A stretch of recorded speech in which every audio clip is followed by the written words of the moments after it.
Oi, olá a todos vocês, sou Peri Andrade, esse é outro Musicalize, na verdade esse é outro programa do Musicalize. Esse aqui vocês não conhecem, mas vão conhecer daqui pra frente. Apresente-se, doutor. Meu nome é René Ferracioli e é isso aí. Sucinto como um bom homem deve ser, comedido nas palavras. E aqui nós vamos tentar, o âmbito de tentar falar o máximo de coisas sobre música, nós vamos tentar fazer um programinha de debate que se chama Debulhando. Tentando fugir de qualquer termo a ver com música, mas falando muito de música. Esse vai ser o primeiro Debulhando e com um tema um pouquinho barra pesada. Mas é necessário falar sobre isso também, então... Muito necessário. A gente queria falar alguma coisa sobre o Chester, mas não especificamente sobre o Chester ou o ato dele, na verdade, a consequência, o final disso. A gente quer falar o porquê que o Chester fez o que fez e que ponto chega pra fazer aquilo, e quantos outros caras que talvez possam fazer isso, ou por que isso acontece, e, tipo, então é ruim falar isso, mas vai ser um programa meio debatendo sobre essa questão do suicídio em si, como esses caras chegam a esse ponto. Esse é o primeiro Debulhando, então foi.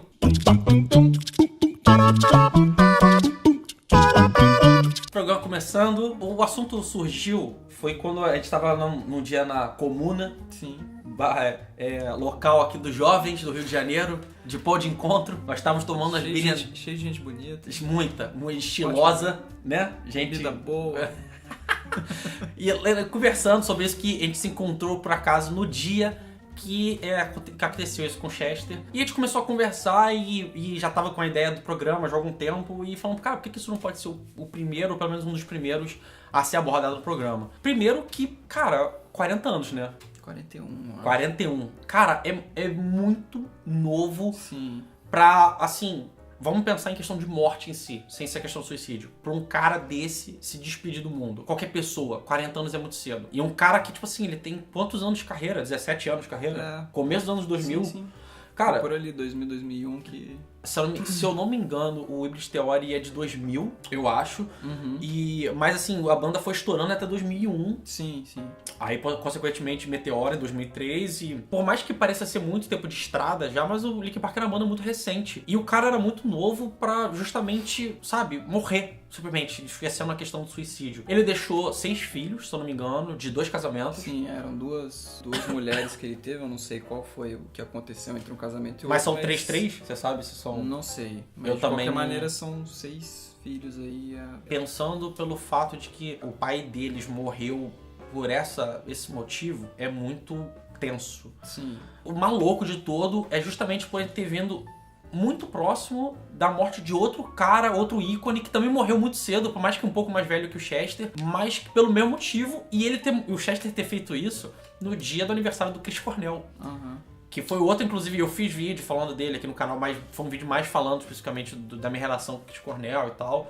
Eu não fiquei tão sentido com esse Chris Cornell? Não, com o Chester. Ah, tá. Mas eu tava... sim, pela relação que você tinha. Sim, exatamente. A do Chris Cornell era mais... artista, tá. E até porque o Linkin Park, como eu falei até num vídeo review que eu fiz aqui do disco novo, eu acho que eu fui perdendo essa relação com o Linkin Park. Sim. Eu acho que muita gente, porque o que aconteceu também, que grande parte desse público meio que foi apresentado ao rock através de Linkin Park e depois foi partindo para outras coisas. Assim, as pessoas foram descobrindo a partir daí também. Ainda que tivesse um público muito grande, a banda, mudou um pouco essa galera também. E a comoção foi muito grande porque, apesar de muita gente ter deixado de ouvir, como eu, por exemplo, eu não ouvia Linkin Park há muito tempo já.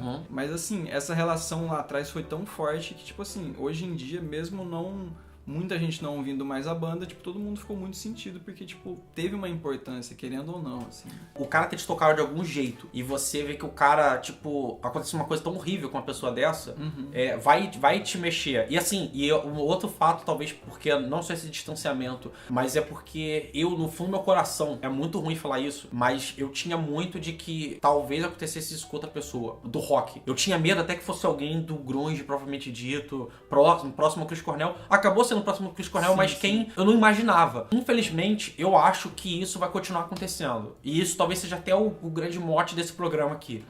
Porque, cara, não é querendo agorar, não é querendo nada, mas assim, o suicídio, ele tá intricamente ligado com depressão. Sim. E, cara, só se você for bobo ou não, ou se você for muito cabeça fechada, sabe, pensar antiquadamente, pra não ver que a depressão, eu coloco depressão junto com câncer, são as duas doenças que você tem que tentar minar o máximo possível hoje em dia, ao ponto que as pessoas vão alcançando sucesso ou não alcançando sucesso, parece que o peso das coisas para as pessoas hoje em dia é muito mais forte que era antigamente. Sim. Eu não sei se teve essa mudança necessariamente do peso, mas é uma doença muito, assim, existe há muito tempo isso, a gente sabe disso, que há muito tempo as pessoas sofrem com isso. Sim. Mas parece que a gente chegou numa geração de artistas, assim, que isso é muito comum. Desde os anos 90, assim, eu acho pra cá, que isso rola muito, assim. Eu acho que essa questão dos anos 90 pra cá é o seguinte, eu acho que como cada vez mais o pensamento das pessoas vai mudando, vai abrindo mais a cabeça das pessoas, as pessoas não conseguem lidar com depressão como se lidava antigamente, no fato, tipo assim, antigamente se lidava de um jeito muito mais grosso com a parada. Sim. Do mesmo jeito que se lidava com homossexual, se lidava com negro, se lidava, tipo, era um bagulho que você ou escondia embaixo, ou você era doido, você tinha que levar isso pra frente de algum jeito. Você colocava tudo numa mesma caixinha e, tipo, aquilo era simplesmente omitido da sociedade e da vida das pessoas. Era uma coisa que não existia quando existia muito. Que era uma coisa que até eu comentei na conversa, quando a gente esteve lá na Comuna, que foi, eu acho que muitos desses astros de rock, ao longo dos anos, que provavelmente morreram, tinham depressão fortemente, mas tudo era levado como se fosse assim, que tragédia porque o cara morreu cachaçado, porque o cara morreu nas drogas. Cara, as drogas e o álcool, ou o que seja, ao meu ver, era uma espécie de suicídio que o cara não tinha mais controle do corpo e o cara chegava naquele limite de fazer essas coisas absurdas, só que as pessoas botavam a culpa em terceiros. Sim. Só que hoje em dia, como os caras, eu acho que eles não sentem, acho que a depressão, a dor, os sentimentos, são sempre fórmulas pra música, pra arte e etc e tal. Isso sempre foi um combustível. Nunca deixa de ser, né? Nunca deixou de ser, exatamente. Qualquer emoção, as ruins e as boas. Sim, e muito mais as ruins, eu acho. Que é um jeito de extravasar aquilo e você transcreve numa coisa, tipo... O próprio Linkin Park, cara, a banda fez um comunicado falando do quanto que os demônios que levaram o Chester embora foram os mesmos que... E, cara, mas isso é verdade. Isso não pode ser descartado, porque é o que... o PC Siqueira fez um vídeo maneiro sobre bem a relação íntima que ele tinha do cara. Tipo, o quanto que o cara... ele ficou muito triste de um cara que ajudou ele a se livrar de coisas ruins e acontecer isso com o cara. Ele mesmo não conseguiu. Exatamente, livrar, mas isso... né? Mas... É o que tem que ser pensado. No lado bom disso. O cara não conseguiu, mas o quanto que você tem que pensar no que o cara passou de mensagem boa. Eu acho que de lá pra cá, dos anos 90 pra cá, muito. Existe essa externalização maior. Os caras não conseguem segurar isso. E eu acho que também é uma coisa do método de solução. As pessoas tentam controlar outras coisas em vez de tentar controlar o problema em si. Sim. Tipo, vai pra clínica de reabilitação de droga, de álcool. Isso é muito mais uma consequência da depressão do que a Exatamente. depressão em si, né? Então Porque você acaba não tratando exatamente. de fato. Porque trata uma coisa, enquanto ele trata muito mais coisas ao mesmo tempo. Óbvio que isso ajuda, com certeza, porque quando a pessoa tem esse estilo de vida muito louco, assim, eu acho que isso agrava. Nenhum de nós aqui é profissional nisso, né? Então a gente tá especulando muita coisa. Sim. Esse comportamento autodestrutivo, que era muito que acontecia com essa galera, tipo, dos anos 70 e 80, esses astros que morreram, John Bonham, que eu acho que é a Janis Joplin, isso. Jimi Hendrix, essa galera tudo assim, 27, né? A gente tende a ver isso como se fosse tudo o estilo de vida, sexo, drogas e rock and roll. Exatamente. Mas isso, assim, existia esse fundo também da depressão em muitos deles, com certeza, assim. Não dá pra colocar tudo na conta do sexo, drogas e rock and roll, tipo, porra, ele morreu porque ele viveu a vida ao extremo. Não era bem isso.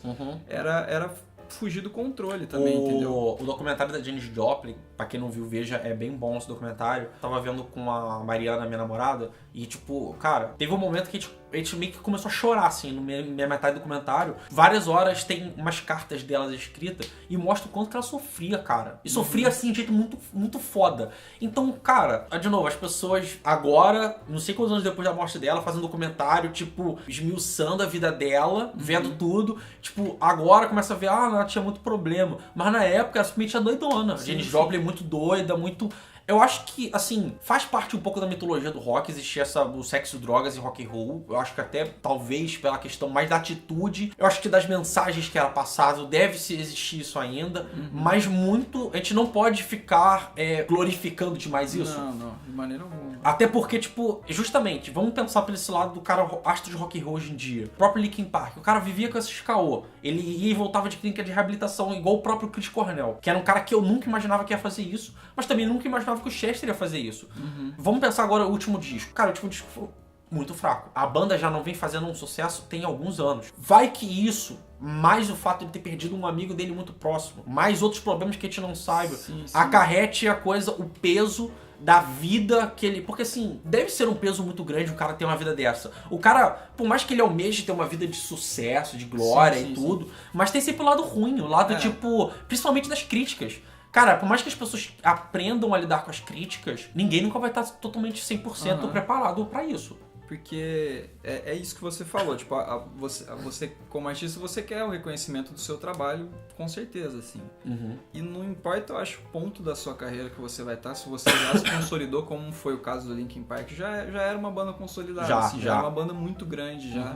Eu acho que esse tipo de coisa ainda mexe com a pessoa, entendeu? Porque, sabe, você investiu tempo ali, você investiu sua vida por um tempo e, sabe, colocou coisas suas íntimas pra fora pra poder fazer a parada, e aí, tipo, se isso é mal recebido dessa maneira, não que esse tenha sido o motivo, mas isso pode ter, tipo, agravado a situação dele depois de tudo que aconteceu também com o Chris Cornell, que era amigo dele e tudo mais. Coisas vão pilhando aí. E assim, pra gente brasileiro, principalmente, não tem como não associar com o Chorão e com o Champignon. Sim. Foi uma das primeiras coisas que muita gente falou, assim. Veio na cabeça. Não tem como não vir na cabeça, porque foi exatamente isso. Poucos meses depois, assim, a diferença é que um tava na banda do outro. Tá, beleza. O Champignon tava cheio de problemas, cheio de tudo, mas por que ele fez isso, sacou? Porque naquele momento, As pessoas têm que ver o quanto que, se a pessoa diz esse problema, o quanto que uma coisa vai afetando ela. Então, ainda mais pra essas pessoas que têm o peso disso, fama, de etc e tal, porque quanto mais sucesso você tem, mais responsabilidade você tem também com seus fãs, com o seu trabalho, que você vai expondo o seu trabalho à crítica para as pessoas.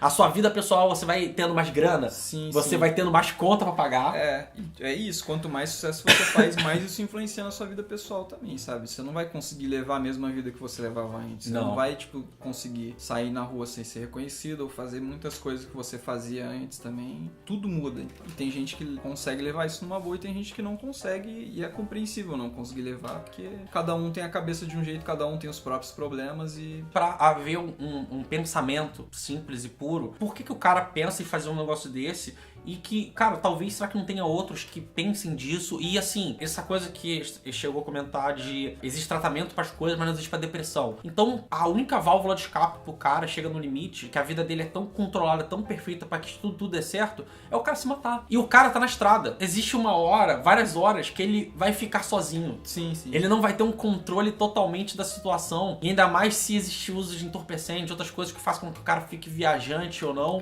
Então, tipo assim, pô, o cara tem a predisposição. Se você der um estalinho, mesmo que o cara não fique um pouquinho de álcool, qualquer coisa, ou simplesmente um estado um pouco mais aflorado de espírito, vai ser válvula pode ser o suficiente pro cara fazer isso. E assim, provavelmente ainda a gente vai ver acontecer com outras pessoas. É uma merda falar isso, mas isso provavelmente vai acontecer. Cara, eu acho que não só nós temos que pensar como pessoas, porque a gente tá falando de pessoas famosas, mas é porque as pessoas famosas são que chegam na mídia. Sim. E as pessoas que não são famosas, que acontece isso? A quantidade de pessoas, amigos ou não, que você tenha, ou conhecidos do conhecido, que talvez estejam nesse nível e que possa acontecer isso com eles, é sempre bom a gente começar a prestar atenção nisso nas coisas e que a gente não espere, ou pelo menos as autoridades ou as pessoas famosas, não esperem um próximo Chester, um próximo Chris Cornell acontecer isso, pra falar assim, cara, tem alguma coisa errada e a gente tem que, tipo, tomar uma providência.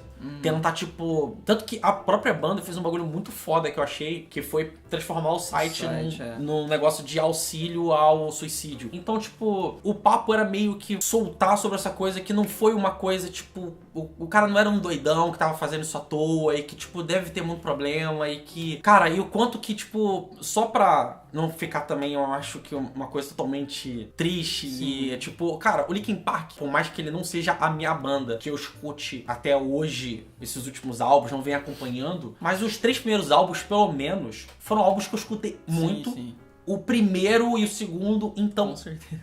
Cara, é tipo assim, formou a nossa, mesmo que não seja uma coisa, tipo assim, seja talvez das bandas mais influentes da vida ou etc. Mas, por exemplo, o Hipno Theory é um dos discos pra mim mais influentes que eu já escutei. Pelo que me se tornou pra mim hoje em dia. Sim. Eu sei que existe uma coisa muito de pessoal ali, mas eu ainda vejo uma qualidade sonora e uma coisa que, tipo, muitas bandas foram influenciadas por Linkin Park, muitas pessoas começaram a ouvir rock por causa do Linkin Park, muitas pessoas que não são associadas ao rock escutam outro gênero, mas acham o Linkin Park maneiro. Então, ele teve uma abrangência, uma importância muito grande que às vezes não é mesurado pelas pessoas. Sim, sim. É porque chega nesse ponto, por exemplo, desse disco, esse último disco que não foi bem recepcionado, aí as pessoas tendem a ignorar tudo que rolou antes na carreira da banda, sendo que, tipo, esse início de carreira, esses 2, 3 primeiros discos foram, tipo, gigantescos. O assim. Minute to Midnight, se eu não me engano, é o disco mais vendido de 2007. Faz 10 anos esse disco, vendido no papo, tipo assim, de 20 a 30 milhões de cópias. É um troço assim, é muita coisa. É muito... Eu já acho que dali já começou um pouco o declínio do Linkin Park, mas ainda acho que tem muitas músicas maneiras desse disco. É um bom disco de rock, no geral, assim, hoje em dia eu acho, pelo menos. Sim. O Chester era um puta vocalista. Até hoje... Incontestável. Eu vi o show deles no Máximo, foi, cara, tipo, nossa... eu ficava assim, vendo essas músicas novas, eu falava, cara, nossa, Linkin Park podia ser uma banda muito mais foda do que é. Eles querem estar nesse caminho... Foda-se, não é meu a ver, tipo, a banda quer, eles têm fã pra isso, foda-se, acho que o artista tem que fazer o que ele quiser também, mas eu acho que ele tinha potencial pra muito mais coisas, porque o cara era um puta frontman, o cara cantava pra caralho, mesmo que a voz dele não seja mais tudo isso hoje em dia, mas quando ele precisava no show, tipo, igual o Bon Jovi, esses caras que cantam um agudão alto pra caralho, o cara mandava bem. Sim. Então, tipo, a banda tinha uma puta presença de palco, como qualquer vida humana, foi uma puta perda. Mais do que simplesmente ser pelo Chester, ser pelo Linkin Park, ser por um cara famoso. Tanto que eu acho que o assunto no geral não foi sobre o Linkin Park ou o Chester em si. A gente comentou agora no final, mas todo mundo sabe da importância, pelo menos que tá assistindo o vídeo ou que gosta do Linkin Park. Então a gente ia ficar chovendo no molhado, ficar falando sobre isso. Eu acho que isso aqui era mais realmente pra poder ter esse insight, esse pensamento e que, cara, se você tá com algum problema, alguma coisa, procure ajuda, não é feio, não é... Pô, você não vai ser maluco por causa disso. Ir no psicólogo, psiquiatra, etc, que seja. Sempre procurar ajuda por qualquer coisa é a melhor solução do que fazer uma coisa dessas. Porque é uma solução muito fácil para problemas muito difíceis que ninguém vai sair ganhando e as pessoas que ficam... sofrem muito e, cara, é uma merda no geral. Eu acho que as pessoas têm que procurar ajuda mesmo e você também tem que ficar alerta nos seus amigos e nas pessoas próximas, entendeu? Porque às vezes você só acha que uma pessoa ela tá mal-humorada ou ela não tá num bom momento da vida dela e isso pode se tornar uma coisa mais séria. Então, tipo, tenta conversar e lembra também que não é só isso que resolve. Tipo, muita gente acha que é só good vibes e sabe, sair com os amigos isso vai resolver uma doença mental. Isso é uma doença mesmo, é físico isso. Sim, e é incontrolável. E você precisa procurar ajuda profissional também, entendeu? Óbvio que isso ajuda você estar próximo dessas pessoas e você poder contar com quem se importa com você nesses momentos difíceis, mas assim, é importante você procurar ajuda profissional mesmo e, tipo, se tratar, porque pra não deixar chegar nesse ponto. São pequenos sinais, ou às vezes não tem sinal nenhum, e a pessoa tá numa situação e ela tenta, às vezes, ajuda e... não é só a pessoa que está precisando, mas a pessoa que tá do lado. Às vezes tu fala um bom dia, às vezes tu perguntar como é que tá. Sim, sim. Às vezes, em vez de chamar pra beber, às vezes tu chama pra ir pro cinema, pra, tipo, tomar um café, fazer qualquer coisa, sabe? Um mínimo que seja, eu acho que já resolve um pouco e já ajuda as pessoas. Então eu acho que foi isso. Primeiro Debulhando, um tema um pouquinho pesado, um pouquinho chato. Talvez tenha sido... A gente tentou fazer o menos possível maçante o programa, né? Sim. Mas mais um bate-papo aqui do que a gente acha ou não. Esse foi o Primeiro Debulhando. Até a próxima. Aquele beijo, aquele abraço. Não se esqueça de curtir aqui embaixo, de compartilhar, se inscrever no canal e o programa daqui a 15 dias, o próximo, de 15 dias, outro Debulhando. Até a próxima. Fomos!